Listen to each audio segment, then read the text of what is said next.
के लिए ये सॉल्व प्रैक्टिस सेट है और साथ साथ ही आपके ग्रीस सॉल्व पेपर है। तो इन दोनों से आप तैयारी अपना स्टार्ट करते हैं तो आपको समझ में आएगा आपकी तैयारी कहाँ पे, और आपको लगता है कि आपकी जीएस में दिक्कत है तो आप ऑल बिहार एग्जाम। दोस्तों कैसे हैं, एग्जाम कॉर्नर पटना चैनल पे स्वागत है। देख लीजिए आपका जो भी बहाली आने वाला है में बिहार कर्मचारी चयन आयोग के द्वारा सीजीएल 4 का मतलब बीएसएससी के द्वारा जो सीजीएल 4 का जो बहाली आने वाला है उसके लिए तैयारी शुरू हो चुका है। कैसे शुरू हो चुका है, विज्ञापन कब तक जारी किया जाएगा, नियमावली क्या है, पूरा डिटेल हम आपको बताएंगे। कितना पदों का विज्ञापन जारी किया जाएगा ये भी हम अपडेट आपको देंगे। तो सारा जानकारी हम आपको इसी वीडियो के माध्यम से देंगे। हाँ, एक ही बात बोलेंगे, पूरा वीडियो अंतिम तक देखिएगा तब आपको समझ में आएगा, क्योंकि इसमें समान प्रशासन विभाग के द्वारा एक नोटिस नहीं 3 से 4 नोटिस बताया गया है।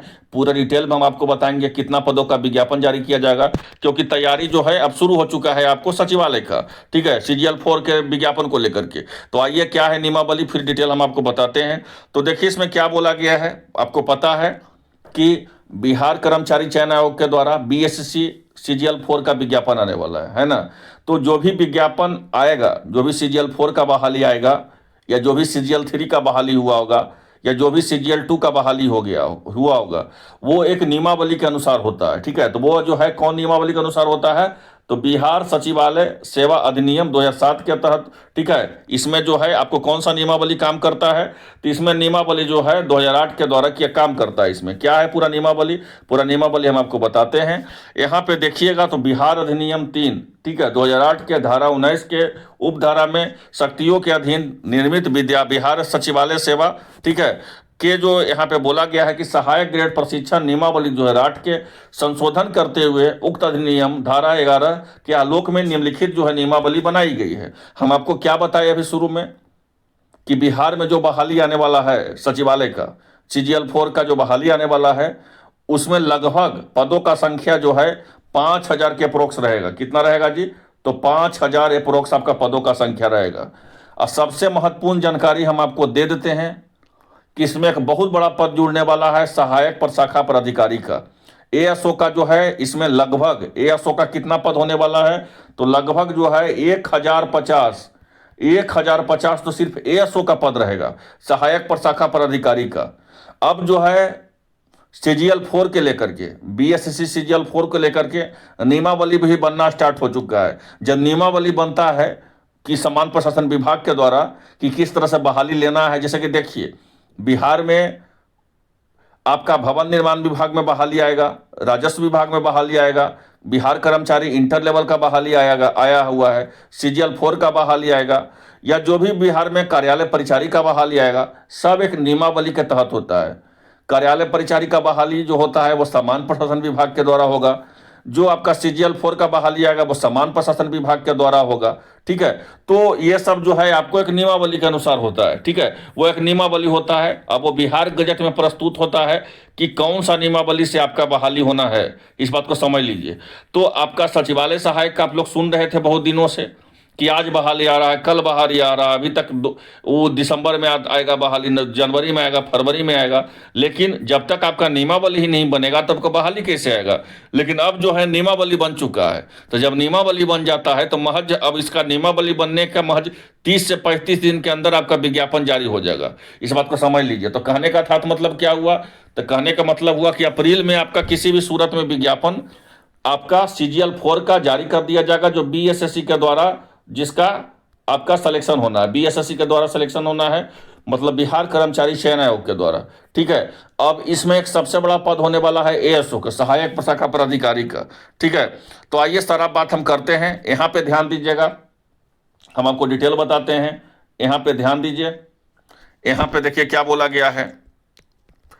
यहाँ पे बोला गया है कि बिहार सचिवालय सेवा अधिनियम 2007 के जो है यथा संशोधित धारा 19 के तहत शक्तियों का प्रयोग करते हुए आपका राज्य सरकार बिहार सचिवालय सेवा नियमावली 2010 के संशोधन करते हुए है। यहाँ पे ध्यान दीजिएगा क्या बोला गया है कि बोला गया है कि यह नियमावली बिहार सचिवालय सेवा संशोधन नियमावली 2023 के कही जाएगी और इसका विस्तार बिहार राज्य सरकार के सचिवालय विभागों एवं संलग्न कार्यालयों में सीमित रहेगा। और यह नियमावली सचिवालय जो है आपका, यह भी पूरा ध्यान से देखिएगा तब समझ में आपको आएगा डिटेल। यह बिहार सचिवालय सेवा जो है आपको संशोधन 2023 के तहत जो है प्रभावी होगा। और क्या बोला गया है इसमें देख लीजिए, 2 नंबर में बहुत ही इंपॉर्टेंट है। 2 नंबर में बोला गया है क्या, यहाँ समझिएगा 2 नंबर में क्या बोला गया है। 2 नंबर में कि बिहार सचिवालय सेवा नियमावली 2010 के नियम 4 के संशोधन, उक्त नियमावली में नियम 4 के तालिका क्रम संख्या 1 में अंकित सेवा के मूल कोटि के पदनाम सहायक प्रशाखा पदाधिकारी के रूप में संशोधित किया गया है। तो जो आपका सहायक था उसको सहायक प्रशाखा पदाधिकारी के रूप में संशोधित किया गया है। अगर आप बीपीएससी का अगर आप देखते होंगे, बीपीएससी का अगर आप देखते होंगे तो आपको पता है कि पहले असिस्टेंट का बहाली आता था, पहले बीपीएससी में असिस्टेंट का बहाली आता था, ठीक है। तो अब असिस्टेंट को उसमें भी कर दिया गया है सहायक प्रशाखा पदाधिकारी। तो उसी तरह जो है आपका सीजीएल 4 में भी जो है अब आपका जो सहायक का जो बहाली आता था, अब जो है सहायक प्रशाखा पदाधिकारी का एएसओ का आपको बहाली आएगा। अब एएसओ का पदों का संख्या कितना हो जाएगा, तो अभी तक जो है 1050 तो आपका पदों का संख्या कंफर्म है कि एएसओ में रहेगा। और इसके बाद क्या क्या बहाली रहेगा, तो इसके बाद जो है आपका क्या क्या बहाली रहेगा, तो इसके बाद आपका जो बहाली रहेगा एएसओ का तो रहेगा ही रहेगा। साथ साथ आपको क्या रहेगा, तो मलेरिया निरीक्षक का बहाली देखने को मिलेगा। और सबसे महत्वपूर्ण चीज इस बार यूडीसी को भी जोड़ दिया गया है। यूडीसी का मतलब होता है उच्च वर्गीय लिपिक, जिसको बोलते हैं अपर डिवीजन क्लर्क। और आपको यूडीसी का मतलब आप क्या समझ रहे होंगे कि हमको टाइपिंग भी देना पड़ेगा, तो ऐसा बिल्कुल भी नहीं है। आपको पीटी और मेंस 2 ही चीज देना होगा, पीटी दीजिएगा और मेंस दीजिएगा, आपको सिलेक्शन होगा। तो अपर डिवीजन क्लर्क को भी इस बार जोड़ दिया गया है। योजना आयोग के विभाग की तरफ से आपको बहाली देखने को मिलेगा, योजना विभाग की तरफ से। और बहुत सारा रिक्तियां जो है आपको पंचायती राज का भी कुछ बहाली को जो है इसमें इस बार समान प्रशासन विभाग के द्वारा या मतलब कि सीजीएल 4 में जोड़ दिया गया। तो कहने का था तो मतलब क्या हुआ वीडियो के माध्यम से, तो इस वीडियो के माध्यम से ही हुआ कि नियमावली बन के तैयार हो चुका है। सीजीएल 4 का विज्ञापन आपको अप्रैल में किसी भी एनी हाउ में देखने को मिल जाएगा, क्योंकि पहले नियमावली नहीं था, अब नियमावली बन चुका है। लगभग आपका 5000 के परोक्ष आपका पदों का संख्या रहेगा, जिसमें सहायक प्रशाखा पदाधिकारी का लगभग 1050 पद है। और बाकी आपको अपर डिवीजन क्लर्क का, अपर डिवीजन यूडीसी का जो कितना पद रहेगा, तो यूडीसी में लगभग 700 प्लस पद रहेगा। फिर आपका जो है योजना विभाग में कितना पद रहेगा, तो लगभग 1300 प्लस पद आपको योजना विभाग में रहेगा।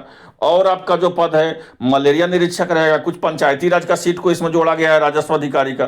तो बहुत सारा जो है आपको वैकेंसी इस बार आपको देखने को मिलेगा। अपर डिवीजन क्लर्क में तो हम आपको बता ही दिए कि लगभग 700 प्लस पद रहेगा। कुछ और पदों को जोड़ा जाएगा। फिर अगर आप बीपीएससी का भी कैलेंडर देखिएगा तो एक राजस्व अधिकारी का बहाली आया है 285 पदों का, ठीक है। तो वो राजस्व अधिकारी का अलग होगा, लेकिन इसमें भी जो है राजस्व अधिकारी का जो है अपर डिवीजन का क्लर्क का या यूडीसी का, इसका भी बहाली इस बार सीजीएल 4 की तरफ से होगा।